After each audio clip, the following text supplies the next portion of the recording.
Good morning girls. Well, आज हमने topic discuss करना है that is principles of scientific management. कल हम इसका इंट्रोडक्शन पार्ट और डिफिनीशन कर चुके हैं। होपफुली वो टॉपिक आपको क्लियर होगा। Let's start with word principal that is scientific methods in place of rule of thumb. ये बेस्ट प्रिंसिपल साइंटिफिक मैनेजमेंट का ये कहता है कि साइंटिफिक मेथड यूज़ करो जब तुम ऑर्गेनाइजेशन में काम कर रहे हो। ये नहीं कि तुम ऐसे ही हिट और ट्रायल करी जाओ। For this scientific method should be used जब हमने वेरियस मैनेजरियल फंक्शंस करने हैं। मैनेजरियल फंक्शंस कौन से होते हैं जो हम कर चुके हैं? Planning, organising, staffing, directing etcetera. और वर्किंग ऑफ द ऑर्गेनाइजेशन में जब हम काम कर रहे हैं ऑर्गेनाइजेशन में, उस टाइम पे हमने ट्रेडिशनल मेथड्स नहीं अप्लाई करने, जैसे rule of thumb, trial and hit and personal experiences. पहले क्या करते थे जो एम्प्लॉयर होते थे, वो लोग क्या करते थे ऑर्गेनाइजेशन में हिट और ट्रायल अप्लाई करते थे। ठीक है, ट्राई करते थे, हिट करते थे। अगर वो लग गया तो तीर लग गया तो ठीक है, अगर नहीं लगा तो वो उस चीज़ को उस हिसाब से परफॉर्म कर लिया करते थे। और उनके पर्सनल एक्सपीरियंसेस, जैसे किसी को पर्सनल एक्सपीरियंस होता था कि हाँ ऐसा तो होगा, इतनी प्रोडक्शन हो सकती है, वो इस हिसाब से वहाँ पे मेथड्स अप्लाई करते होते थे कि मेरे हिसाब से ये मेथड अच्छा रहेगा। पर वो कहता ये ट्रेडिशनल मेथड्स नहीं फॉलो करने। According to Taylor, one best way doing every task is with efficiency and effectiveness in the organization should be developed. Taylor ने क्या कहा कि एक वन बेस्ट वे निकालो काम को करने का एफिशिएंटली और इफेक्टिवनेस ऑर्गेनाइजेशन में। उसके लिए क्या डेवलप करो? साइंटिफिक मेथड डेवलप करो। आप टेक्निक्स में जाके यही मेथड्स पढ़ोगे।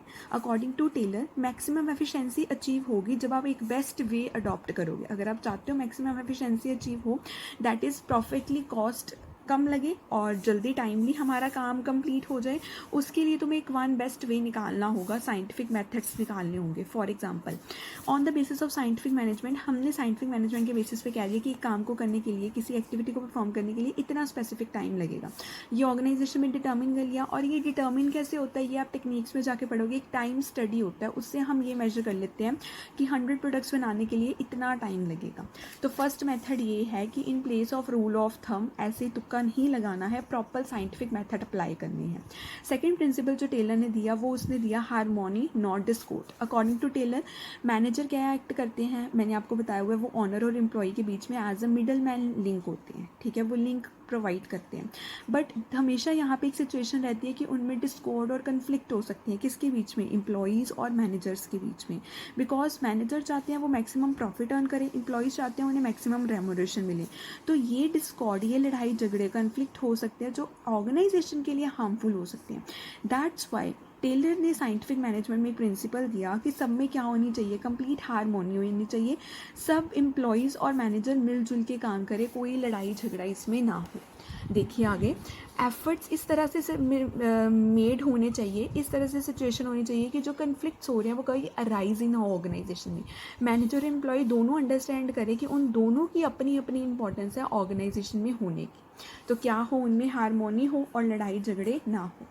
उसके बाद में है cooperation and division of responsibility not individualism. Third principal scientific management का ये कहता है, ये एक्सटेंशन है किस प्रिंसिपल का? हार्मोनी नॉट डिस्कॉर्ड प्रिंसिपल का।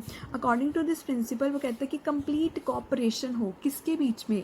तालमेल किसके बीच में हो? एम्प्लॉयज़ और मैनेजर के बीच में। ये हार्मोनी ही आएगी अगर इनके बीच में कोऑपरेशन होगा। वो कहता है कि दोनों को रिकॉग्नाइज हो कि उन दोनों की ऑर्गेनाइजेशन में इंपॉर्टेंस है, जो लाइन यहाँ पे करी। हैंस वो दोनों वर्क करें कोऑपरेशन के साथ ताकि ऑर्गेनाइजेशन का सक्सेस अचीव हो सके। अंडर दिस प्रिंसिपल टेलर ने ये कहा कि इक्वल डिवीजन ऑफ रिस्पॉन्सिबिलिटी भी हो। हमने पहले भी कहा था डिवीजन ऑफ वर्क, लेकिन यहाँ पे क्या है? Equally division of responsibility. किसके बीच में? एम्प्लॉयज़ और मैनेजर के बीच में।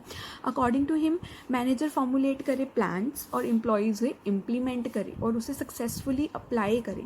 इफ़ बोथ द पार्टी, अगर दोनों पार्टी कॉपरेशन के साथ काम करेगी और अपनी रिस्पॉन्सिबिलिटी फुलफिल करेगी, मैनेजर प्लान्स अच्छे बनाएंगे, ये इम्प्लीमेंट अच्छे से करेंगे, दोनों अपनी रिस्पॉन्सिबिलिटी फुलफिल करेंगे, तब ही ऑर्गेनाइजेशन सक्सेसफुल हो सकती है। अगर इंडिविजुअल बंदा अपने गोल्स को ही अचीव करता रह गया तो ऑर्गेनाइजेशन के गोल्स कभी अचीव नहीं होंगे। फोर्थ और लास्ट प्रिंसिपल है all round development of worker.